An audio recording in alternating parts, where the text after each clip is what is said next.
بسم اللہ الرحمن الرحیم۔ بھائی نے سوال بھیجا ہے کہ اس پر کالے جادو کا اثر ہے،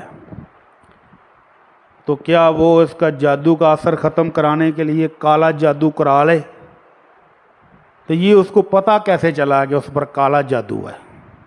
چٹا بھی تو ہو ہی سکتا ہے، نیلا، لال، پیلا، کالا، کوئی اور رنگ کا بھی تو ہو سکتا ہے کہ نہیں؟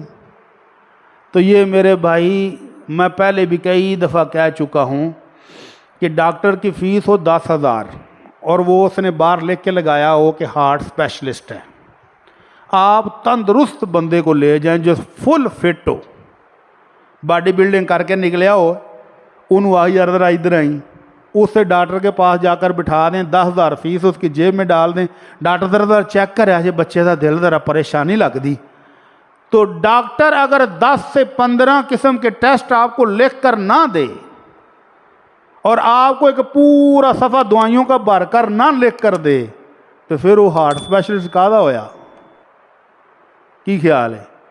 اج تک کوئی ڈاکٹر ایویں دا ویکھیا جی یہ لبھیا تانوں کہ جہدے کول تسی گئے ہو وہ تو چیک کرن تو بعد تانوں آکھے کہ نہیں پائی جان آ فیس پھڑو واپس، تسی تندرست جے، جاؤ اللہ دا شکر کرو جا کے؟ کوئی ہے دنیا دے؟ نہیں۔ تے کالے جادو والے بھی ایویں ہی نے، جب آپ کسی بندے کے پاس چلے گئے ہیں کہ جناب ساڈے گھر تے جادو ہے، کاروبار چ بندش ہے، میری تو روزی روٹی اڈ گئی ہے، میں تو جڑا کام کرنا وہی نہیں ہوندا، میرے تے بچیاں تے رشتے نہیں ہوندے پے، تو سب تو پہلا آکھے گا تہاڈی کسی خاص قریبی رشتے دار نے تہاڈے تے بڑا کالو جادو کرایا ہے۔ وہ قریبی رشتے دار کون ہے؟ وہ خالہ ہے، وہ پھپھی ہے، وہ مامی، ہور کون ہے؟ تے جے وڈے بھرا ہون گے تو آکھے گا تہاڈی وڈی بھرجائی نے کرایا ہے۔ وہ آپس چ نفرتاں پال کے کالے جادو والے دی فیس ایک دفعہ نہیں، تساں 2 وار جانا ہے، 10 وار جانا ہے، اور ایک کالے چٹے جادو والے کو انہاں کو کرتب ہیگے نے، وہ کدی تہاڈے بکسے تھلوں ہڈیاں کٹ دین گے، کدی تویز کٹ دین گے، کدی کچھ تے بس پھر انہاں دا بزنس چل پائے گا۔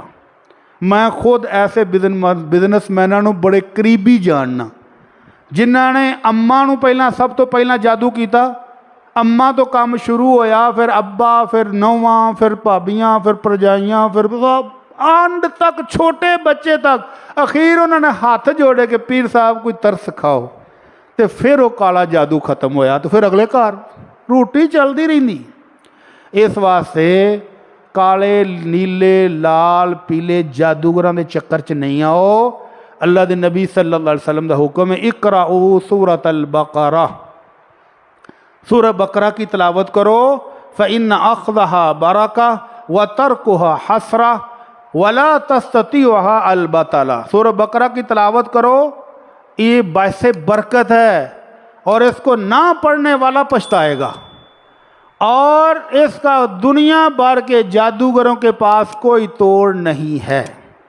ابھی کل رات کو پیغام ٹی وی میں پروگرام تھا تو ایک لائیو کالر نے یہی بات کی، اے جی سورہ بقرہ پڑھتے ہیں تھوڑا جا فرق پیندا ہے پھر کم تیز ہو جاتا ہے، تو میں کہ جو فرق پیندا ہے تو یہ تو مان لیا کہ فرق پیندا ہے، تو جدو فرق پیندا ادو تسی ڈھلے پی جاندے ہو گے، وہ کم پھر تیز ہو جاتا ہے۔ تو ڈاکٹر کی کردا ہے؟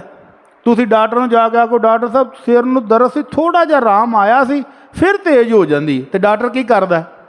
دوائی ڈبل کر دیندا ہے، گولی ایک ادھی اور ودا دے گا۔ تو جس بندے کو سورہ بقرہ پڑھنے سے گھر میں تھوڑا فرق پڑ گیا ہے وہ مزید تیز کر دے پڑھنا، کیونکہ جب آپ نے دشمن کے خلاف حملہ کیا ہے سورہ بقرہ کے ساتھ تو وہ بھی تو جوابی حملہ کریں گے، ان کو بھی تکلیف ہوگی، ہو سکتا ہے وہ اس گھر میں آپ سے پہلے سے رہ رہے ہوں، اور جب آپ ان کو نکالنے کی کوشش کریں گے تو ایک دفعہ پانڈے چکو لگیں، تکلیف تو انہوں نے بھی ہونی۔ تو اس لیے سورہ بقرہ کو پڑھیں اور باقی سارے علاج چھوڑ دیں، یہ کالے چٹے لال جادو کے ساتھ علاج کروانا درست نہیں ہے۔